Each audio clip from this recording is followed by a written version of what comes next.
叔叔，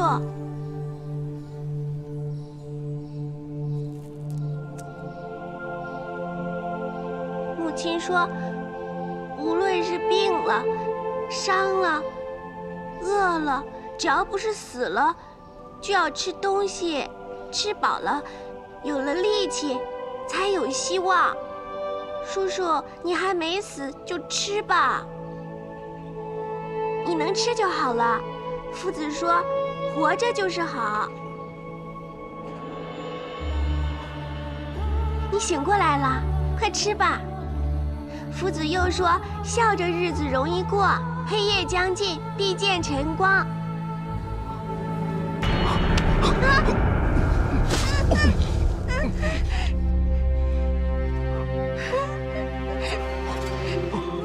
吓坏你了吗？不是，你把我母亲给我的蒸饼都吃了，我也饿。叔叔，你没事吧？年纪小小的，倒是心善。你夫子还教了你什么？夫子还说，富亦乐，贫亦乐，甜亦乐，苦亦乐。是叔叔不对，你饿了。我想起我的家人，周夫子说过，心善至坚，那什么事情也不用怕。我会的，我不怕，我一定能再见到我的家人。你赠我10两，我赠你6字。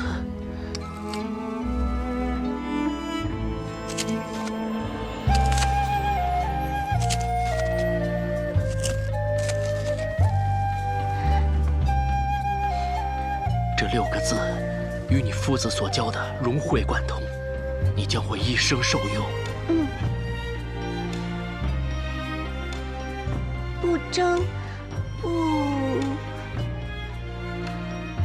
是不争、不显、不露。不争，不显，不露。对。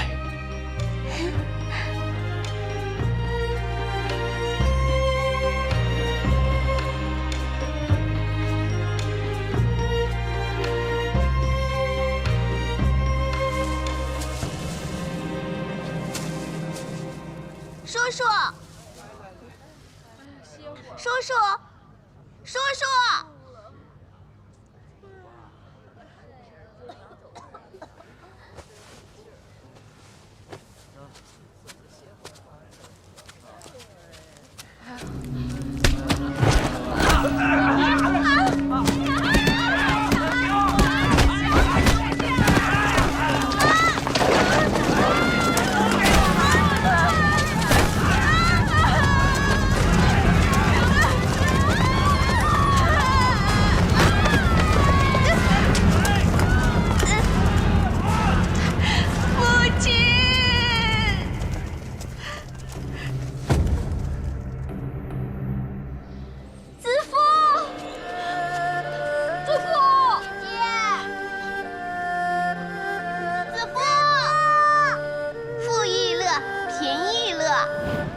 同苦同甘，安之乐之，齐家齐事，心善至坚。母亲，苦亦乐，贫亦乐，甜亦乐，苦亦乐，同苦同甘，安之乐之，齐家齐事，心善至坚。苦亦乐，贫亦乐，甜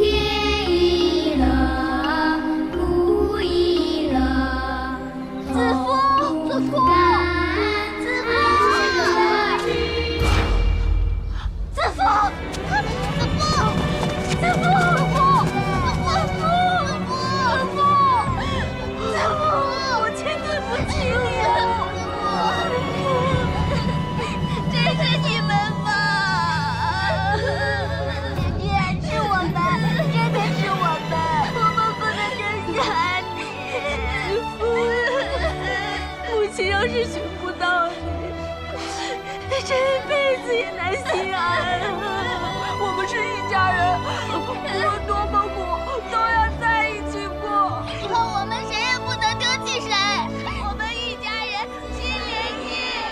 姐姐，我不跟父亲，我要跟着你们。真的，你们姓魏，我也姓魏，我以后就叫魏青。哎呀，不愧是侯府啊，够气派。可是，柴火怎么那么少啊？够煮汤还是够烤鱼啊？啊，这后厨里柴火一定要够多，知道吗？舟车劳顿，最好睡一觉。哎，拿个凳子放在那儿啊，以后我累了呢，可以躺在那儿睡一会儿啊。哎，快去啊！诺。哎，都做事啊！哎，别老看着我了。诺啊，做事。管事大叔，怎么了？乳蜜用完了，还你。哦，你我是新来的。不，我是不是见过你？当年平阳县水灾逃难，城郊的树林里。我不知道你说的什么水灾啊？啊？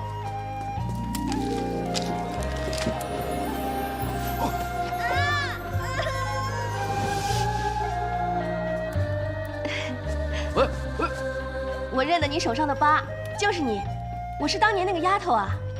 哦，你是当年为我征米的丫头啊？我叫魏子夫，看到叔叔现在没事，我就放心了。当年你不辞而别，我还以为你出事了呢。你都没吃的了，我还留着干嘛？况且我吃了你的饼呢，你家人找到你之后跟我算账，那我怎么办呢？托叔叔的鸿福，我真的找到自己的家人了啊！哎，凳子放到这边啊。好，等一下你们去厨房选几块好肉，我来做卤肉，让君侯他看看我的功夫。诺。叔叔先忙，闲时再叙。啊，好。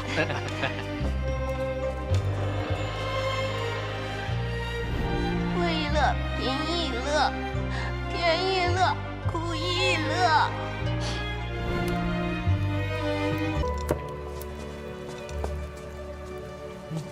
易叔叔，你怎么还没换武艺啊？我一直在忙着。他们又在使唤你做这做那的吧？没有，大家都在忙，我便多尽点心。这橘皮能化痰清喉，媚秀姐该何用？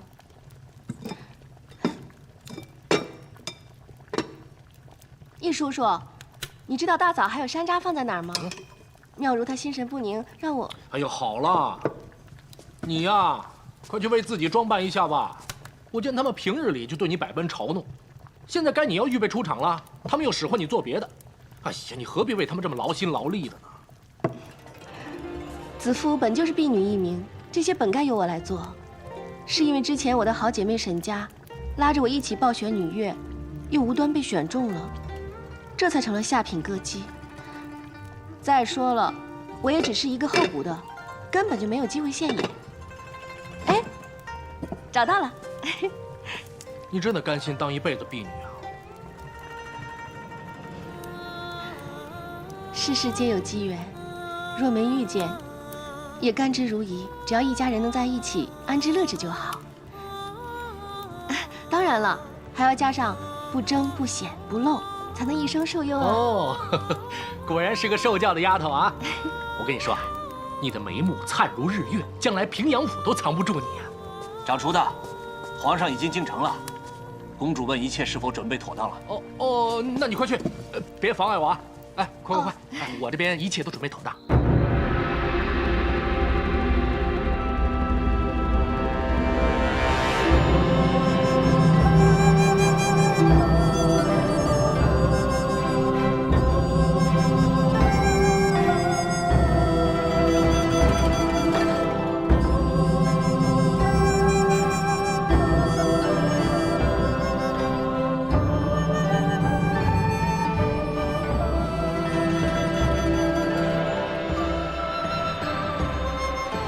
陛下，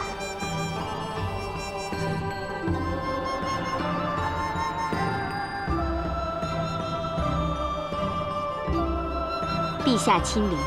你可知道韦姐的，替你忙出忙进了整整1天。姐姐何必找我？像平常一般家宴就好。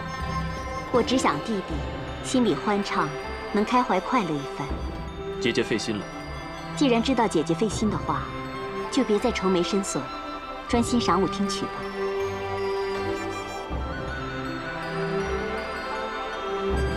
只是来到这里，看着这群美貌的女乐，朕反倒想起七郎跟朕提起的一个女子。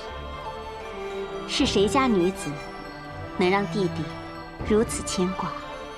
只是个民间女子，却有容纳天下的胸襟。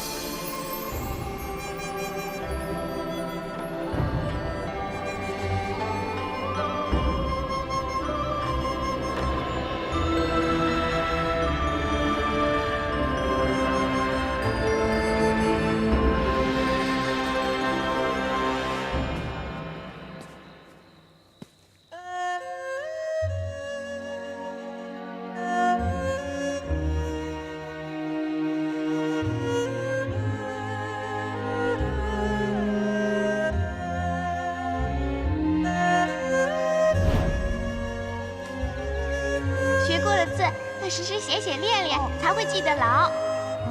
好啊，你晒花可以练字，我下田也可以练字啊。段宏哥哥，你教我多学几个字，我请你吃杏花糕。我知道段宏哥哥最喜欢啦。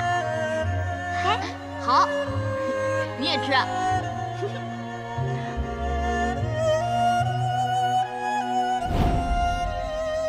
关大哥，关大哥，怎么不入偏室进山？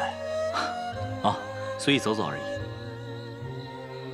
哎，大叔，这里可有姓魏的大娘？谁找我母亲？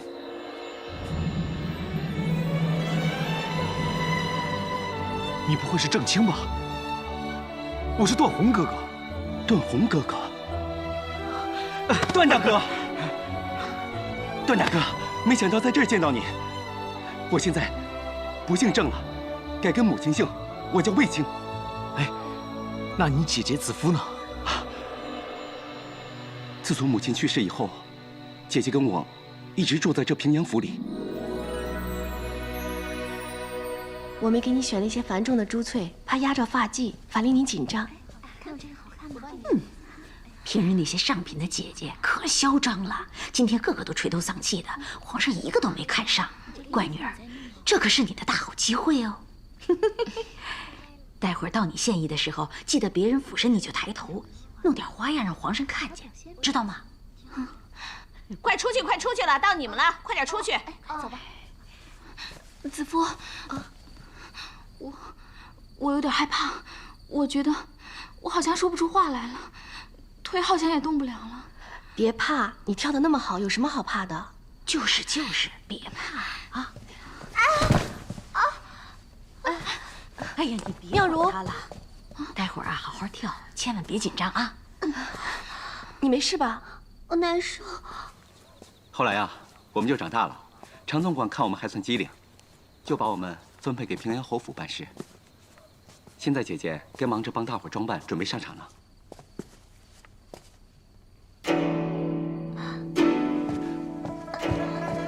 妙如姐姐，你怎么了？我不舒服，好难受。我姐姐呢？她替我上场了，所有人都出场了。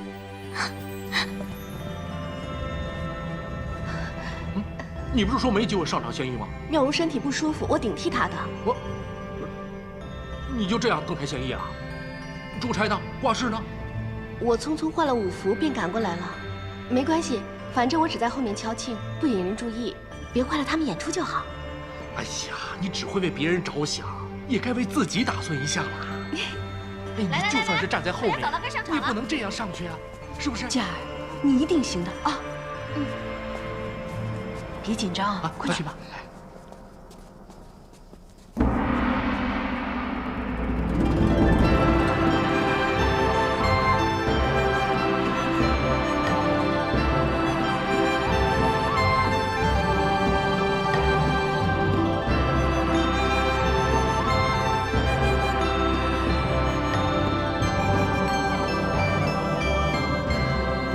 弟弟，你是想着那个不知何名何姓、何乡何里的女子呢，还是觉得姐姐这里菜肴不周，女乐不能悦人耳目？朕是想着，一个民间女子都能心怀民间疾苦，朕这个皇帝该如何去当，才能无愧于心？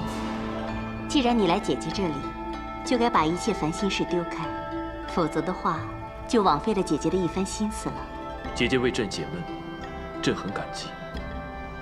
只是此时此刻，欢歌悦舞，烦惹愁绪，点滴清音便已足够。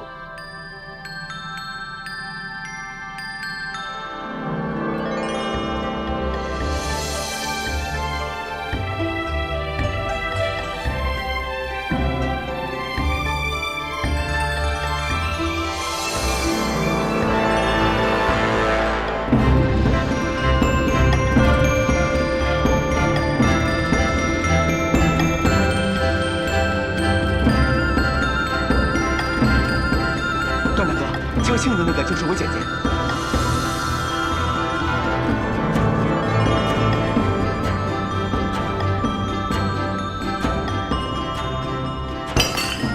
皇上不悦。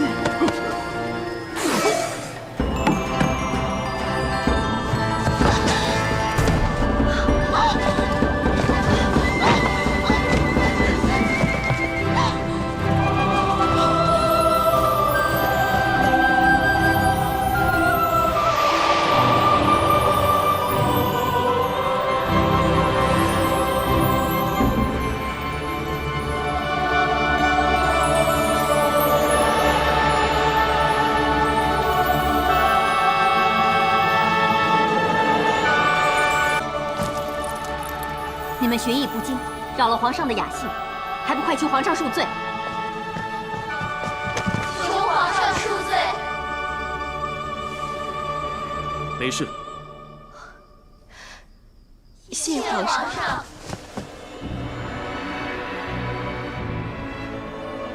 弟弟啊，累了吧？去歇息吧。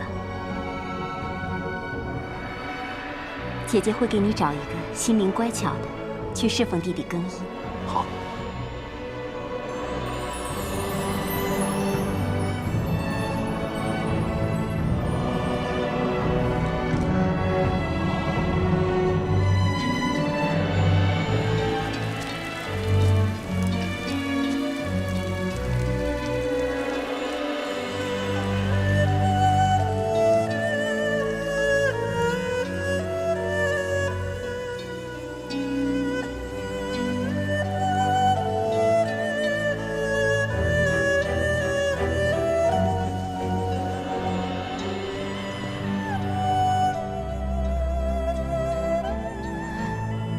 参见陛下。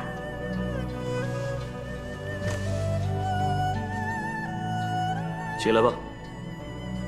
谢陛下。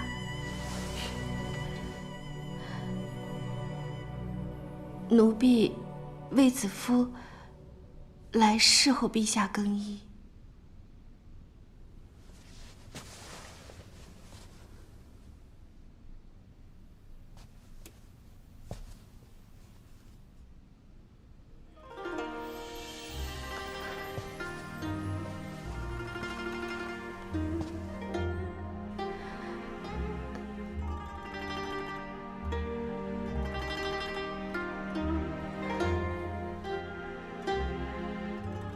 别怕，奴婢只是一介民女，第一次面对天子威仪，实在是无法不怕。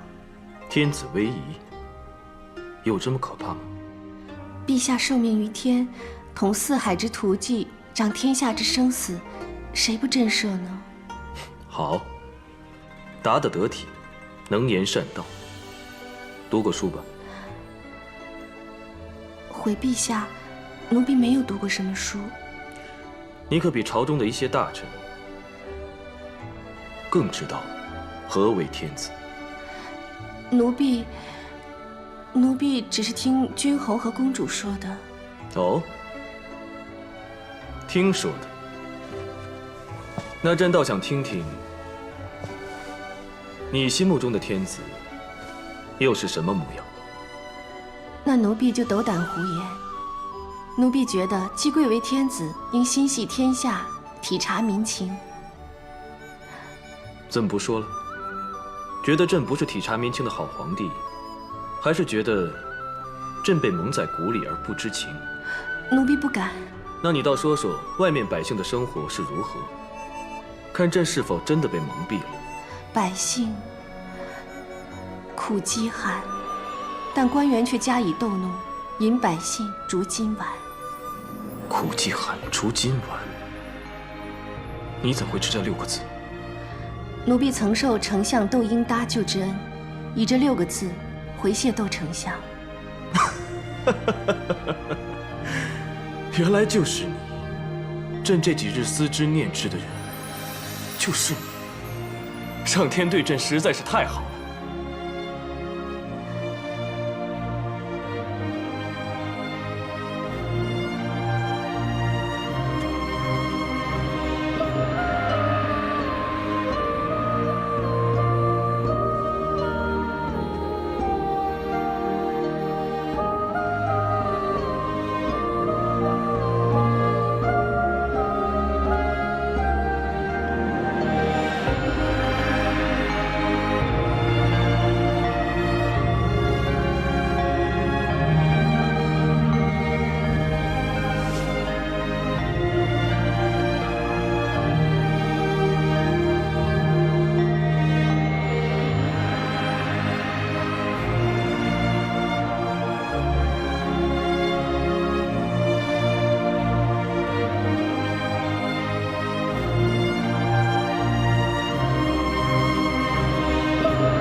我才不跟你玩呢！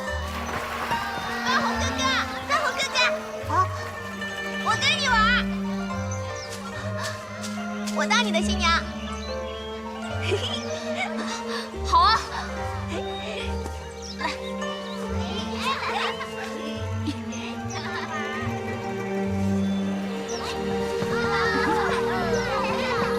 走。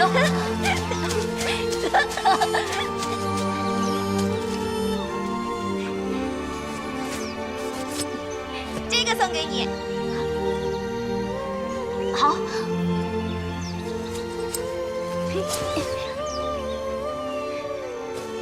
给。子父，以后你就是我的娘子了。嗯。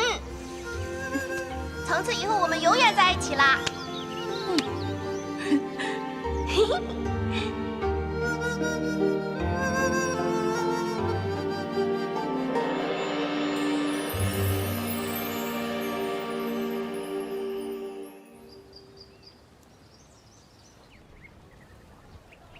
你还在吃这个？我告诉你，就是因为你，我女儿的花容月貌才没被皇上看清。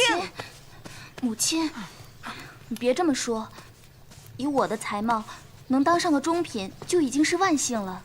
你这样说，会被人家笑话的。谁敢笑话你？找我有事吗？我是来找易叔叔的。我想让他做几样意头特别好的东西，赠给子父贺喜。你还贺他？你让他出尽了风头，他应该来感谢我们母女俩才对。哎呀，你这女儿才是叫识大体呢。幸好子父心善，扶他一把，要不然他坏了皇上的雅兴，问罪下来，你们母女俩都要遭殃啊。放心吧，我一定给你做他最爱吃的。嗯，你如果机灵呢，就好好去巴结一下人家。子夫一旦入宫，那就是皇妃了。皇妃？皇妃？子夫进了宫就是皇妃？没那么容易。你以为被皇上宠幸过就能进宫了？不过是个歌姬，难呐。别到时候啊，飞不上枝头，反而因为被皇上临幸过，没人敢要，嫁不出去。哼，那不就会孤独终老吗？不会吧？是，不会的。子夫心善，会有好报的。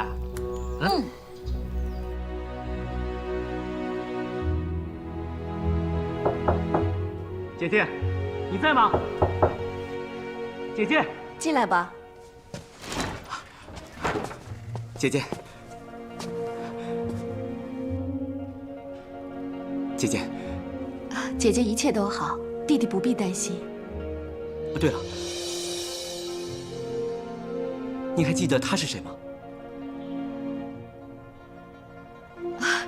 这不就是那天在酒社拔刀相助的？不是，他是我们从小的玩伴，你怎么认不出来他了？子夫，子夫，子夫。子夫，端红哥哥，我迷路了，天又黑，雾又大。你别怕，我带你回家。哎，你不是说北斗星可以指方向吗？可是现在看不见星啊。子夫，你别怕，虽然没有星，但是我可以当你的北斗星啊。好啊。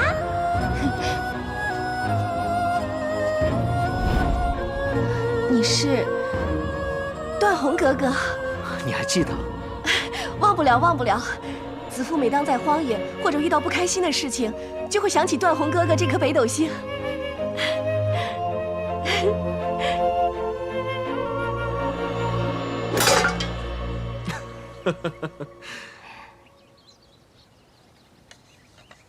原来弟弟之前所说的那个心怀天下的民间女子，就是她。想不到她跟窦丞相还有这样一番奇遇，你说这算不算是天意呢？她有才情，有美貌，有见解，的确是好。好，好啊。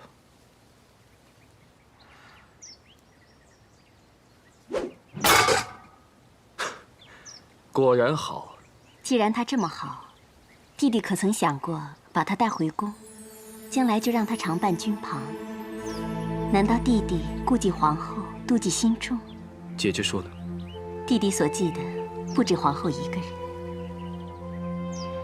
这样的话，宁愿当作是逢场作戏，把她忘了算了。不过，姐姐觉得有点可惜。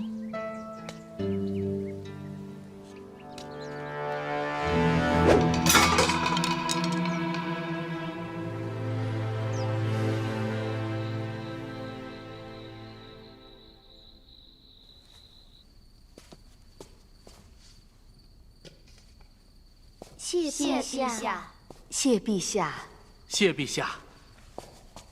姐姐府上该赏赐的，是否都赏赐过了？陛下，还有为子夫卫领赏。对，就赐白玉镯一对，翡翠玛瑙串饰各一副，黄金30两。诺。宣慰子夫。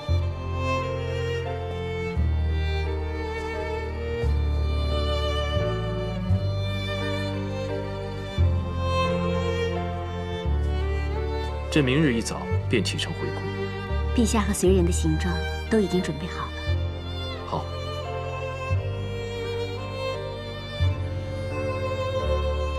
谢陛下。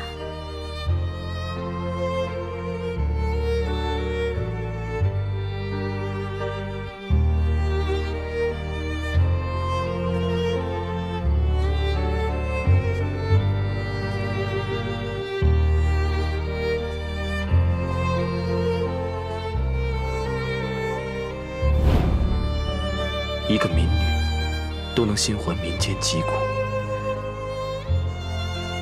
百姓苦饥寒，但官员却加以逗弄，引百姓逐金丸。苦饥寒，逐金丸。朕这几日思之念之的人，原来就是你。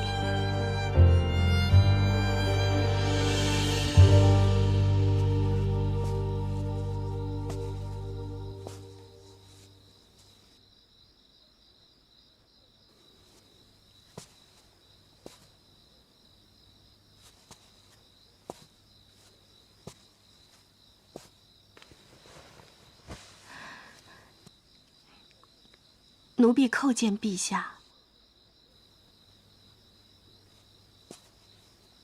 子父，去收拾打点，明早与朕同行。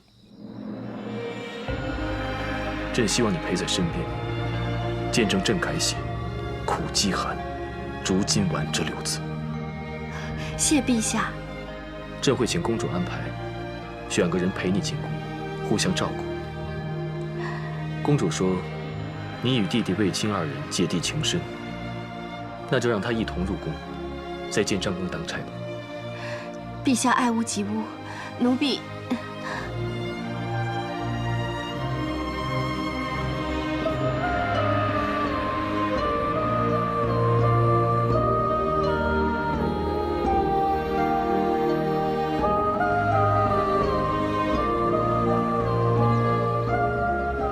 今日一别，往后不能再侍奉公主身边，公主的恩德无以回报，请受我们姐弟一拜。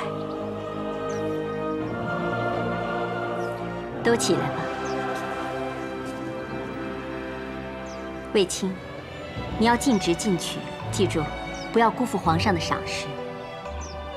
谢公主教诲，卫青一定谨记。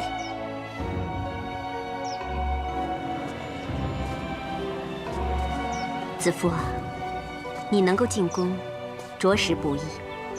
皇上本来有很多顾虑的，但最终还是顶着不少压力带你入宫。你以后要好好服侍皇上，凡事要懂规矩。子夫会知进退10分寸。就像这棵桃树一样，我只是播下了种子，能不能开花结果，就看你自己了。子夫明白。卫青，你们要记住，等开花结果的时候，不要忘了当初播种之人才好。公主这么多年对我们姐弟呵护有加，我们姐弟定会铭记在心的。但愿你们姐弟2个的前途一片坦荡。谢公主。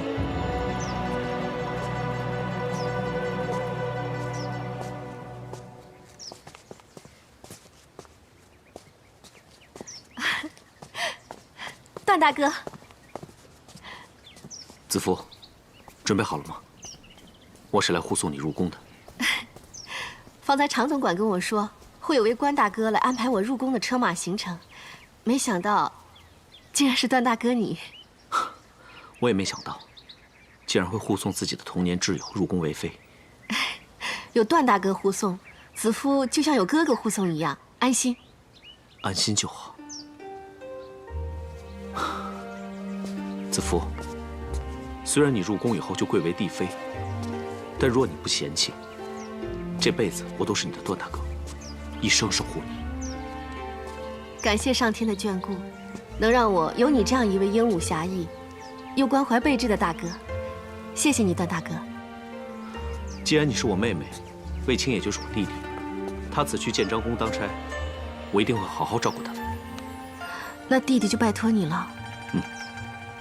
段大哥，我知道能进宫当差对卫青是好机会，可是这么多年，我们姐弟俩从来都没有分开过。子夫，我们都成长了，卫青会闯出自己的路，你就安心随我登车启程，穿过章城门，在御河边会合皇上，进未央宫吧。是。祝卫姬以后在宫中诸事顺遂，地宠隆盛。谢段大哥，有劳段大哥引路了。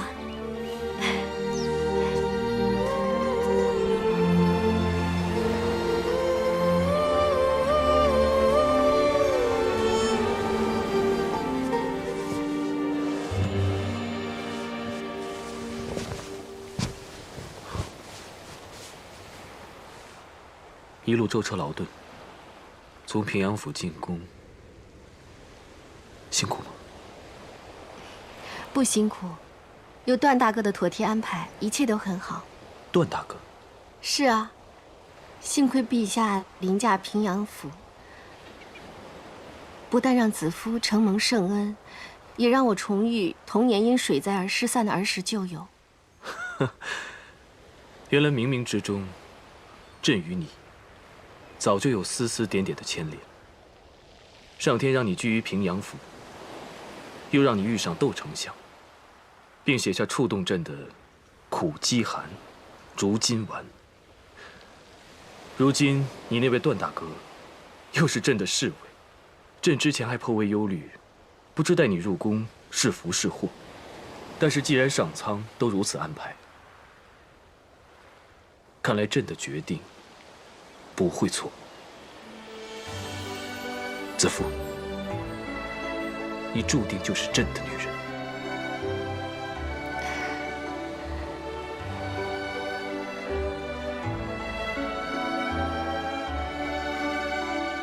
那边树木环抱的是上林苑，是朕打猎的地方。这边的大殿是前殿，是朕上朝的地方。这座宫殿外壁怎么是焦红色的？好美！这是什么地方？这是皇后的寝殿。真不愧是后宫之首的居所。子夫啊，朕虽有册封嫔妃之权，但是皇后仍是后宫之首，朕也得尊重她的意愿。一切听从陛下和皇后的安排。公主也对子夫说过，陛下带子夫进宫，顶着不少压力，子夫绝对不会给陛下添麻烦。能有个像你这样，足以让人掏心掏肺的知己，即使前面有再多的艰难险阻，都值得朕把你留在身边。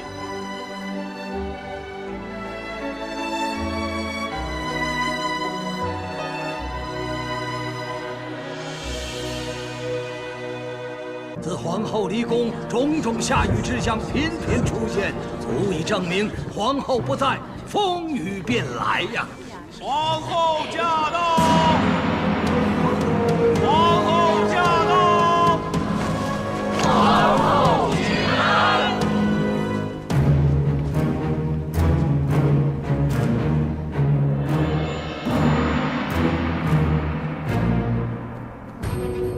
陛下圣安。平身吧。谢陛下。皇后既已在此，看皇后登坛，是否如淮南王所言，天不降雨？请皇后为百姓，为社稷，尽快离开祭坛。我已请得天神，即将降雨。若皇后出现，激怒了天神而甘霖断绝，岂不是害苦了百姓？皇后于心何忍？是啊，快走，请走吧，快走吧，皇后，请走吧。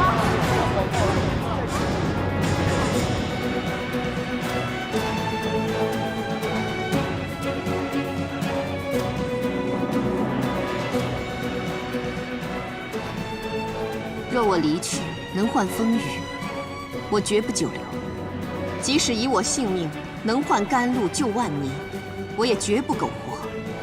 但风霜雨露非一个计里能变，我乃皇室中人，也绝不容许有人妖言迷惑众生。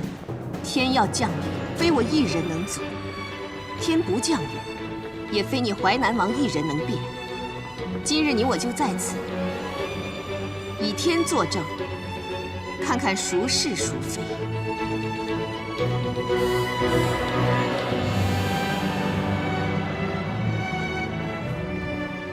愿上苍保佑我大汉子民，不惑于神鬼。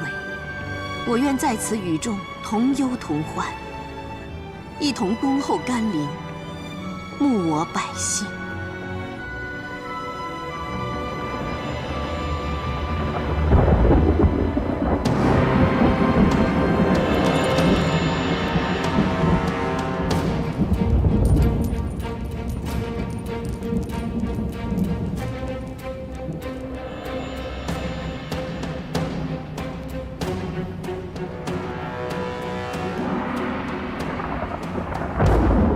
后持伞，祈求上苍，天降甘霖，佑我万民。还请皇后速速下坛，让我再求太医。皇后持伞，祈求上苍，天降甘霖，佑我万民啊！你快走吧，别在这儿了！你们闭嘴，皇后在求雨呢。走吧。无论苍天降雨与否，朕都是你的天，朕会护着你。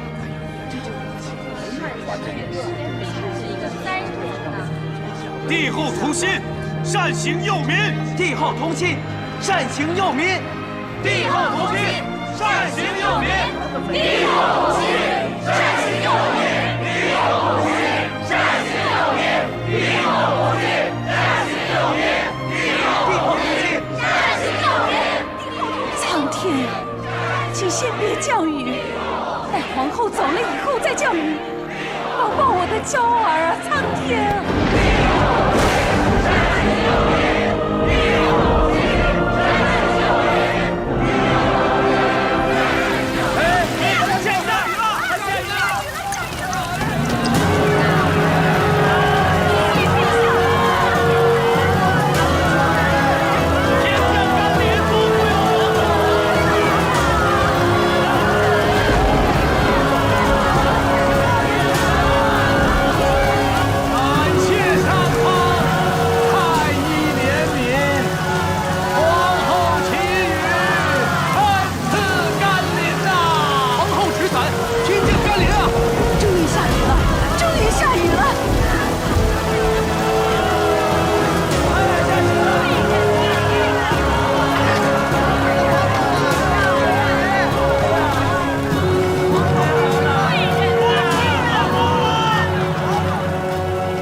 这雨下得及时，持续下去，灾情必得缓解，真是天佑汉室。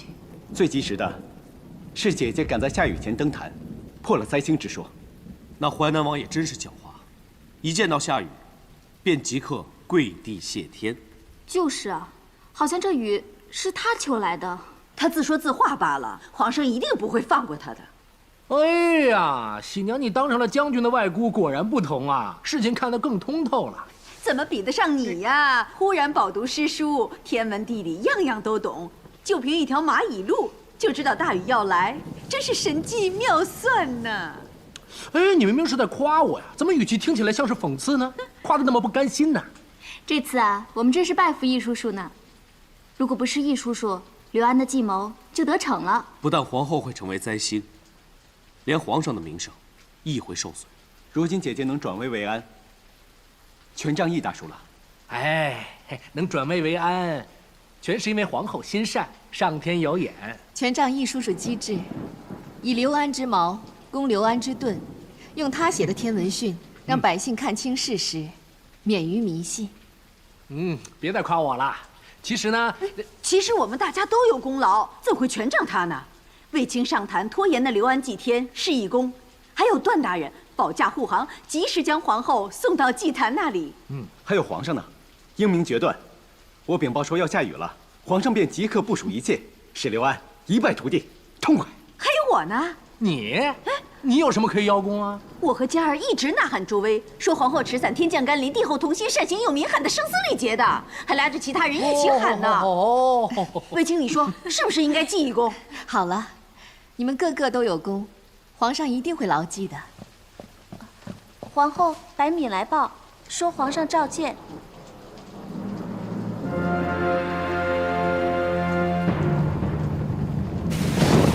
陛下，皇后来了。陛下圣安。参见陛下。都平身吧。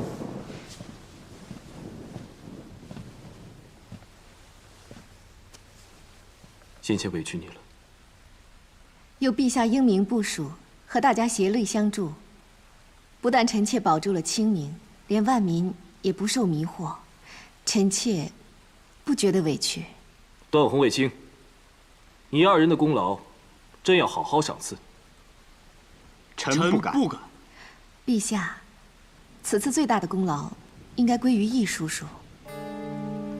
易寒确实立了大功，若非你及时发现重蚁异动，风云变化，恐怕皇后就担了污名，汉室尊严都难保了。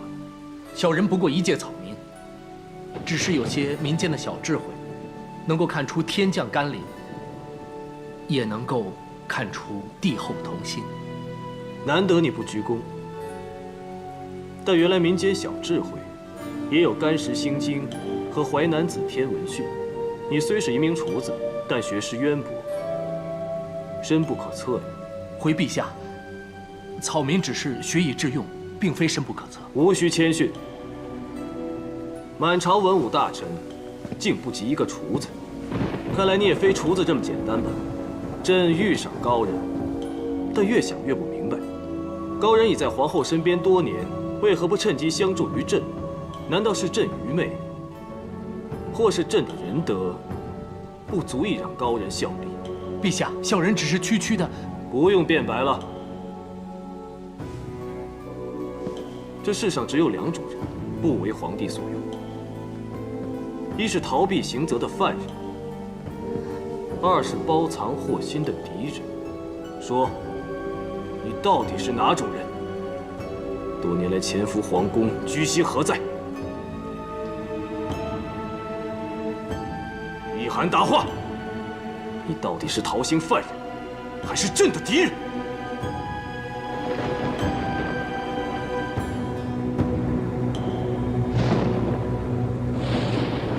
小人不是敌人，是罪人。罪人？小人自觉罪孽深重，没有颜面自报家门，更愧于效力皇庭。你有何罪？小人早年得与恩师传授医卜星象、天文地理知识，只怪小人年少气盛，自恃天资聪明，又得恩师眷顾，与师兄斗法险计，虽大胜师兄，却连累恩师受怨，被师兄害死。技不如人，就怨恨杀人，地方官员都不管的吗？罪人不敢欺君。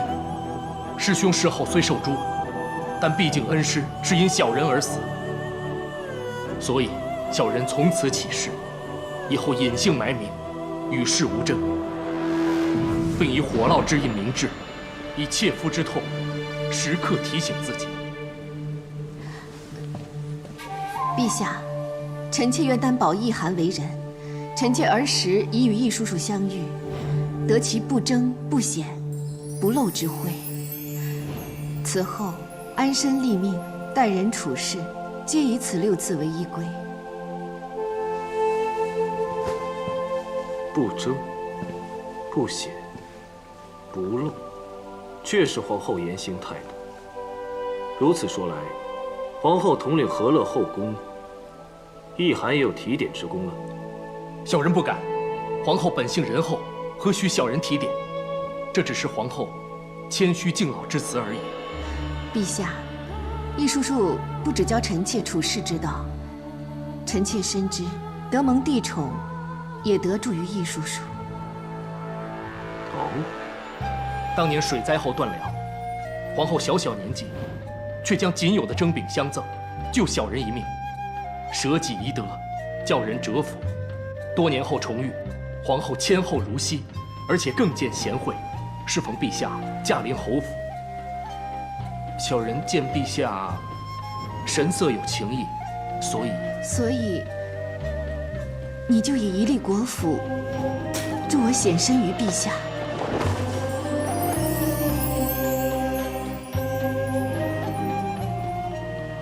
国仆能助的，是舍身为他人者，显其贤德于陛下。只因小人深感皇后之贤，若能在陛下身边，必是万民之福。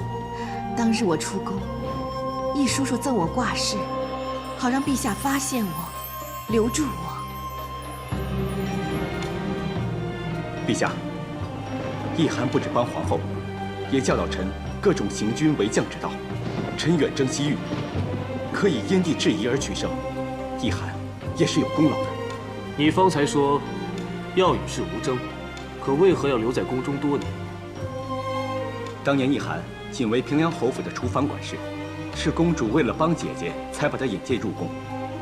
留在宫中，绝非意涵本意。陛下，皇后早年在宫中屡遇危难，相信意涵是为守护皇后而留下。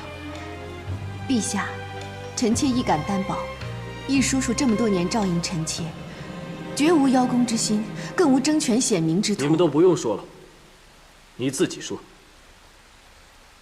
一切皆只因小人与皇后有冤，愿为皇后分忧解困，以报当年救命之恩。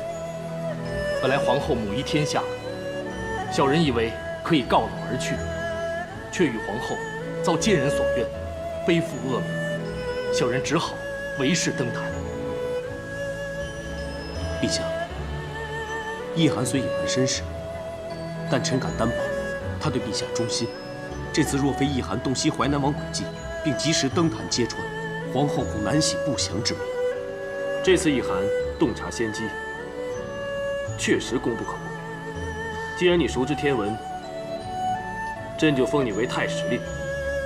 谢陛下隆恩，但小人只求皇后免于奸人所陷，百姓远离迷信蒙蔽，能稍减小人为世之咎，戴罪之身，实在愧受封赐。恳请陛下，让小人继续做一名小厨，一赎罪孽。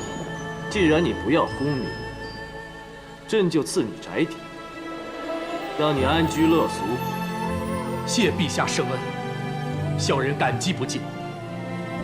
可是皇后、魏将军与段大人均待小人如同家人一般，居宅福地，又怎比得上与家人团聚？好，那朕就赐你宗籍，除了交房殿住处之外，再命卫青与段宏于府中为你辟事，让你自由进出居住。臣领旨。谢陛下宽仁体谅。再赐你千金。陛下，意涵并非贪利之人。陛下恩赐，意涵拜谢。小人并非贪图赏赐，只是天灾民困，小人欲以陛下赏赐救助孤苦，求陛下恩准。起来吧。谢陛下。想不到你还有这份心，朕就赐你长者之号，再赐单骑安车，并按汉例赐你一盖，以示有功，让你家在善之余，奉旨济世安民。意涵待天下百姓，谢陛下圣恩。安民有功者，朕不会领赏；但祸民生乱者，朕也不会轻易放过。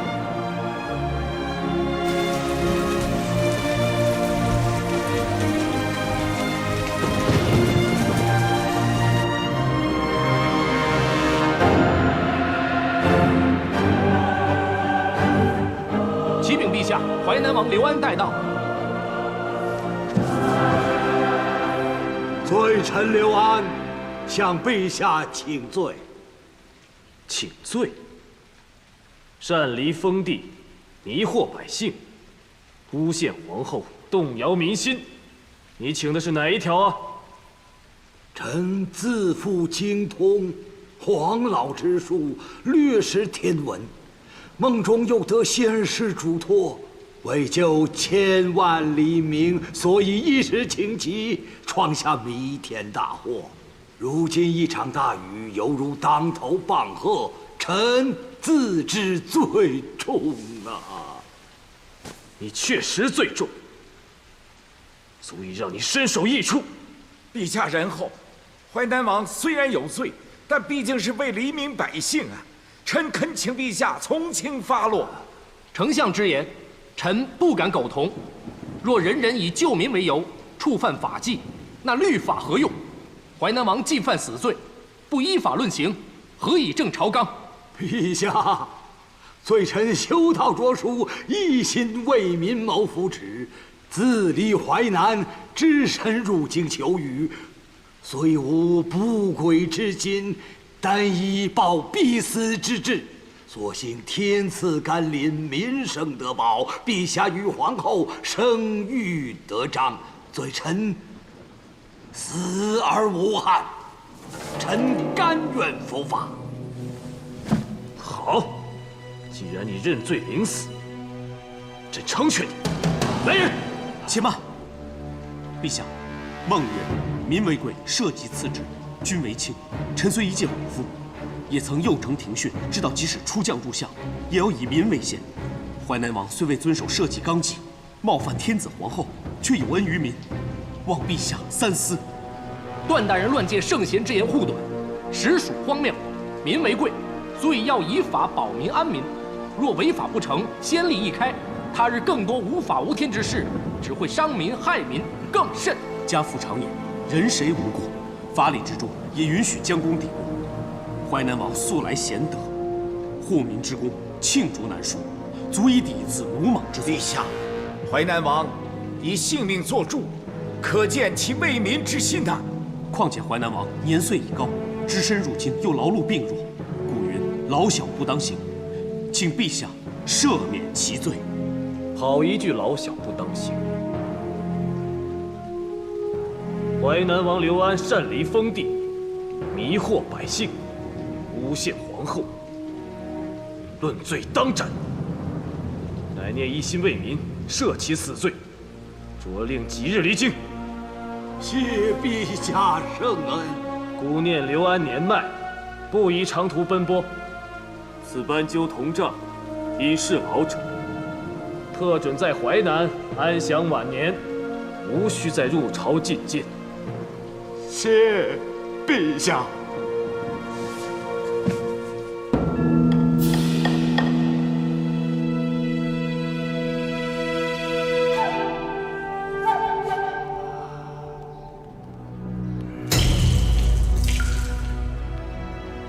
大王，车马已准备妥当，大王可以启程。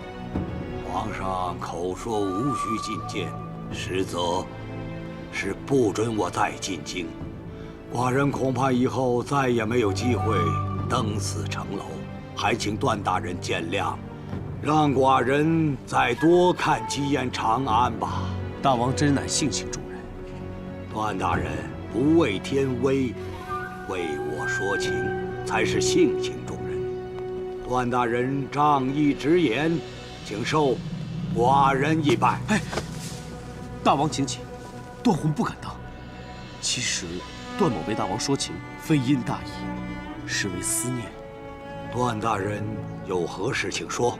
敢问大王身上的琥珀小兽，可有来历？段大人是指这个？这事物似曾相识，家父也曾有一个相似的吊饰。是吗？难道寡人与令尊也有前缘？可惜寡人即将要走，无幸拜会令尊呐。段某早年因天灾逃难，与家父失散，段某也期盼着能再会老父。大王可曾记得好几年前，你曾救过一个男子？那人正是以此物相赠，以报救命之恩。那人与我年纪相若，如今想起来却与段大人同姓。是来自平阳县吗？正是平阳县，果是前缘呐。多年之后，此物归回他儿子。寡人来长安，原来冥冥之中是为你而来的。请问家父身在何处？当年这位兄弟身中剧毒，奄奄一息。幸亏大王试尽各种解药，又亲制豆腐食疗，为其解毒。曾听说淮南王孝义，为母调制养生之食，没想到家父竟有幸一场，还因此得救。可惜呀，他康复之后留下此物便告别，如今不知所踪啊。我记得当年段兄弟说过，会定居淮南。哎，段大人，大王是家父的救命恩人，当受一拜。家父既在淮南，段某请求大王相助寻找，让父子团圆。快请起。段大人放心，寡人一定尽力替你寻父。淮南王恩情，段宏没齿难忘。段大人孝义动天，只要有我刘安一日，一定尽力遂你心愿。只怕寡人此次回去也是自身难保，到时有负所托。大王何出此言？天危难测，如今皇上才怨我。今日赐我铜杖，不许进京，难保他日赐我毒酒，不让我活命。到时候为向皇上表达忠贞，寡人也只有束手待毙。大王一心为民，却因此次闯京，被皇上误会了。大王虽无叛逆之心，但有兵将城池，也是护身之道。段大人何出此言呢？朝廷准备颁布推恩令，取消爵位封地由嫡长子继承之令，准许藩王分封城池土地于其他子孙。只怕推恩为名，削嫡弱藩为实。多亏段大人提点。段宏多言了。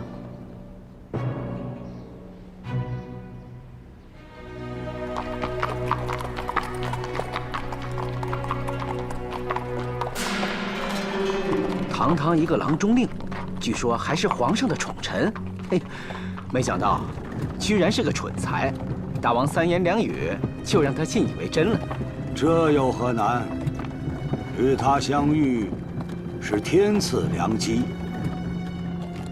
一个小挂饰竟与他父亲拥有的相同。我只是顺势编造与他父亲的关系。哼，骨肉亲情，凡人难断呐。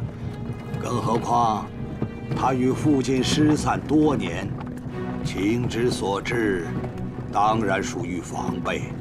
说什么他也会相信的。还是大王为恩人，连削藩之策都透露了。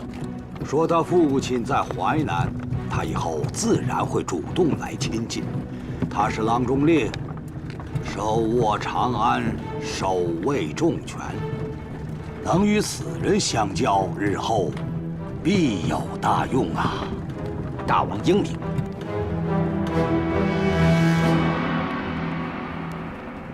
说什么济世为民，其实是包藏祸心。若是贤德，怎会你一提起那事物，就迫不及待的邀功拉拢？其实臣出身贫寒，家父怎会有这种珍惜之物？是他太过急于求成，也不细想便想与臣扯关系。看来刘安单骑进京，设坛求雨，诬陷皇后，背后肯定有阴谋，且非一朝一夕之事。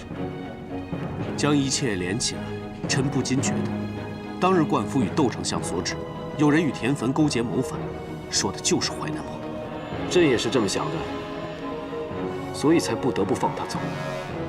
只怕他以仁德之名，早已与不少朝臣藩王相通勾结，加上他的儿子兄弟还在淮南，不知坐拥了多少兵马粮草。如今旱灾刚缓，边患未除，卫青又快要出征，若藩王再作乱，情况堪忧。陛下这缓兵之计是不得不为。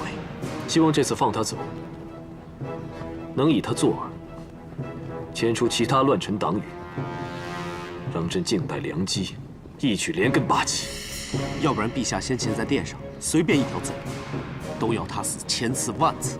只辛苦你们配合朕演这场戏，假扮与刘安交好，恐怕日后会给你惹来私通叛党的误解攻击。为国除害，为窦丞相与冠夫报仇，臣誓死不辞。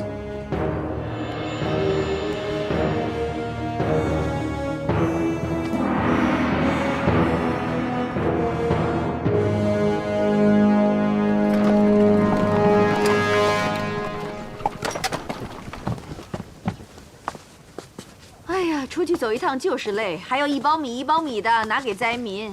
哎呦！太夫人若是嫌累呢，就该留在府里，无需出来干这等苦差嘛。还好没把你这身锦衣弄脏，不然的话我可赔不起啊。我女婿出征，我当然要出去做做善事，沾沾福气，保他平安嘛。哦，既然如此，你下次就该多出点力。哎呀，这玉镯不错，可以给灾民。这是皇太后赐我的，不能变卖转送，否则不敬之罪，我可担当不起啊。那这耳环，这是佳儿送我的。这发簪呢？灾民要发簪做什么？又不能当米粮吃。哎呀，你这一件也舍不得，那一件也舍不得，你怎么行善呀？有福气怕你也沾不上啊！方才那些村民还一直说谢谢太夫人，太夫人万福。是，太夫人平常不做善事，如今一做善事就有喜了。呸！我哪有什么喜啊？别以为你是皇上封的长者就可以胡乱说话。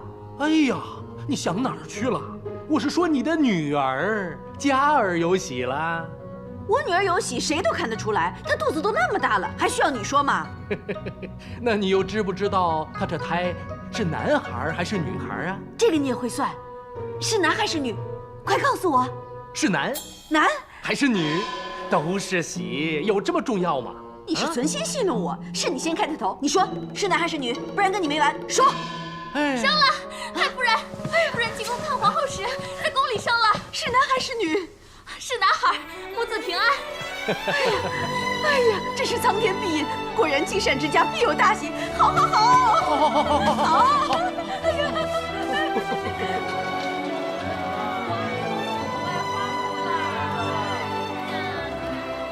公主，这玉璧若有不满意的地方，小的一定会尽快修改好，按时让公主带回长安。不用，只要再擦拭的光亮明净一点就好了。诺。魏将军班师回朝了，汉军又打胜仗了！太好了，这是天大的好消息。是啊，魏将军骁勇善战，他回长安途中，沿途一定全都是为他高兴欢呼的百姓。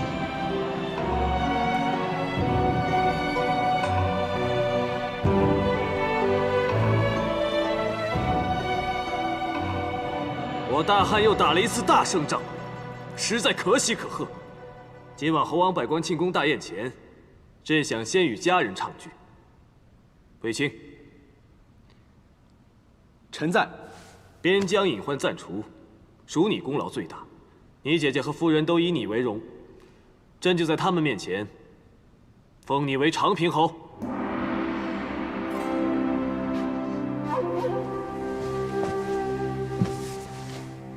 谢陛下圣恩，臣必当竭力尽忠，报效陛下。好。魏将军真是双喜，孩子也刚出生，取了名字吗？回皇太后还未取名。这是卫青的第一个孩子，就由朕亲自替他取个好名吧。谢陛下圣恩。你看，抗字可好？志抗直，好勇正直。谢陛下祝福这个孩子。还取抗的相配之意，寓意他的父母伉俪情深。抗字两个意思都好，孩子就叫魏抗，你们没有异议吧？魏抗很好，谢陛下赐名。谢陛下恩典。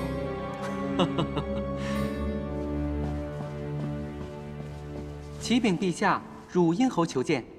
传。诺。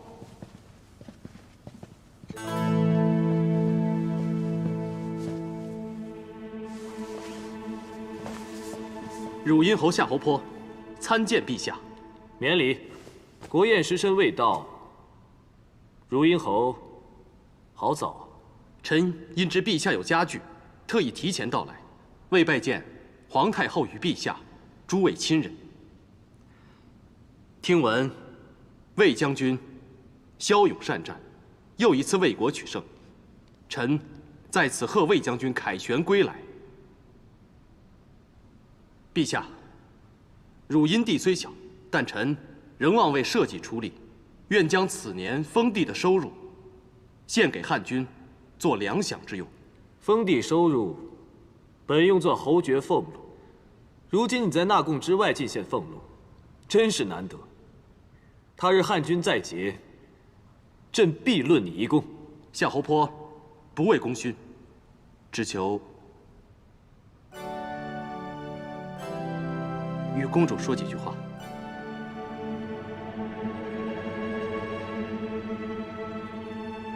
说吧。听闻公主一直为小君侯寻觅良师。汝阴有一位文武皆精的能士，名叫桑衣。这桑衣以仁德闻名。当年皇帝刚出世的时候，你们父皇就想召他来当太傅。儿臣也听母后提过，但这人不求功名，宁愿隐退田园，修身养性。哪怕王亲贵胄去求他，他都不肯出山相教。臣已说服这位贤士，到平阳县做小君侯的老师，此来公主就可安心，务须再为小君侯忧心，而奔走于长安、平阳两地，心疲力竭。这可真是厚礼啊！从来侯王上贡之物都没有你这里珍贵厚重啊！皇太后，夏侯坡斗胆问一问，如果以此作为聘礼，未知是否不够诚意？臣仰慕公主多时，愿一生相互相随。求皇太后恩准，求陛下成全，为臣赐婚。汝阴侯既心系朝廷，又肯为公主分忧，此事朕并无异议。可朕虽为一国之君，姐姐的姻缘还是要姐姐自己定夺。不知公主心意如何？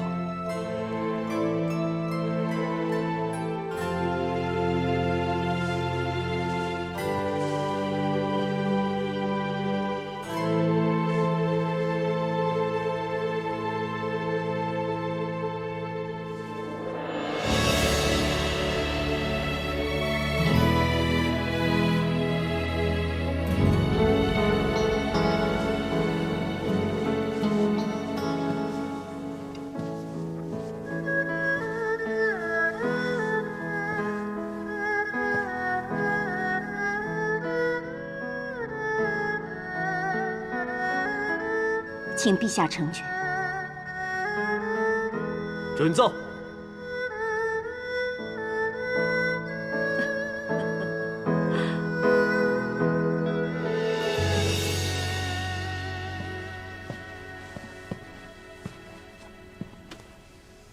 姐姐，何事找我？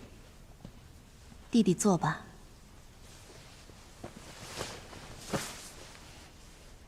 姐姐叫你过来，一起尝尝易叔叔做的烤肉。明天易叔叔就会驾着宰善之鱼南下，一段时间内都不会回长安。我还记得当年我被诬陷杀人，秋雨夜听，公主好像就是想以易叔叔这烤肉讨皇太后欢心，为我解困吧。公主为维护我们姐弟，多次无辜受牵连，也在所不辞。今日公主就要离开长安，远嫁汝阴了。嫁得这么好，我们该替她开心啊！